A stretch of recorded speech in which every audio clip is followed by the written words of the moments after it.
We want to get to that breaking news we've been tracking today out of Franklin County. A Maine Game Warden is dead after his plane crashed in the town of Avon today. That is north of Farmington. Officials with the Maine Warden Service say this happened around 11:45 this morning near Schoolhouse Pond.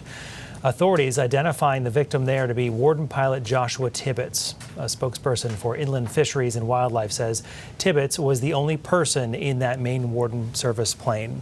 At a news conference in Augusta just this afternoon, we learned Tibbetts was a father who started working for Inland Fisheries and Wildlife in 2008. We also learned what his assignment had been for the day today. We are aware of Pilot Tibbetts' communication today of what his plan was for the day, and that does not surprise us that he was circling and looking over the area. So he was in the process of working with folks from our Bureau of Fisheries to stock fish in the western part of the state and a number of lakes and ponds over there. We know that both the FAA and the National Transportation Safety Board will be investigating that crash. A warden on scene in Avon today told us Pilot Tibbetts' body was removed from that crash site today with a helicopter. We are learning new details about the alleged gunman involved in yesterday's shooting scene in Cambridge, Massachusetts. Police say 2 men were shot while sitting in their cars on Memorial Drive. They were taken to the hospital, said to have life-threatening injuries. Authorities now identified the gunman as Tyler Brown. According to court documents obtained by NBC 10 Boston, Brown is a known drug user with a history of violence. His parole officer says he had previously been involved in an officer-involved shooting. Officials also say he was released from a psychiatric facility Friday. Brown is facing several charges, including 2 counts of assault to murder with a firearm.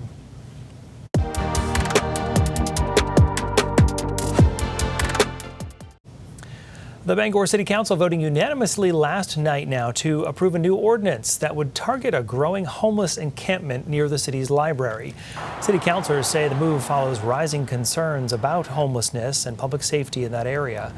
The rule bans storing personal belongings on downtown sidewalks. Some residents opposed the ordinance before the vote. They warned that this could push people out of public spaces without addressing the root causes of homelessness. Councilors say the goal is to keep sidewalks clear and safe as complaints about blocked walkways continue to grow.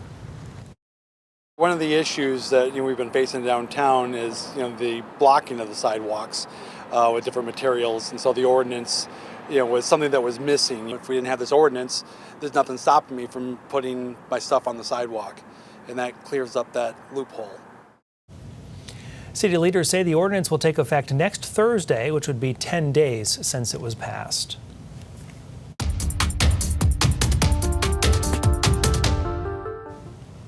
People living in Lewiston are making their voices heard as they vote on the school budget today. It comes as the city is still figuring out how to tax residents after the first property tax revaluation in almost 40 years. Our Katie Delaney tells us how this relates now to the school budget vote. Voting on the school budget is a chance for people to have a say when it comes to their property taxes. But this time around, Lewiston residents don't actually know how much the proposed school budget will impact their tax rate. Lewiston Superintendent Jake Langlis says this is the first time he's gone into a vote without knowing the local tax impact. Langlis says the city is still figuring out its mill rate after a recent revaluation substantially increased many people's home values. Now the proposed school budget is set. It's about $130 million. The portion covered by taxpayers would be about $34 million, an 8% increase from the current school year. Langlis says while we don't know the exact tax rate change, this increase in local funding is not extreme. Their tax adjustment, their shift, is based on, say, last year's as an example, is that minimal increase of the 8%, and at $2.5 million for a citywide referendum on a school budget is not a massive number. It's actually, from a revenue standpoint, lower than 4 of the last 5 years of what we've budgeted. Langlis says the city is expected to finalize a mill rate soon.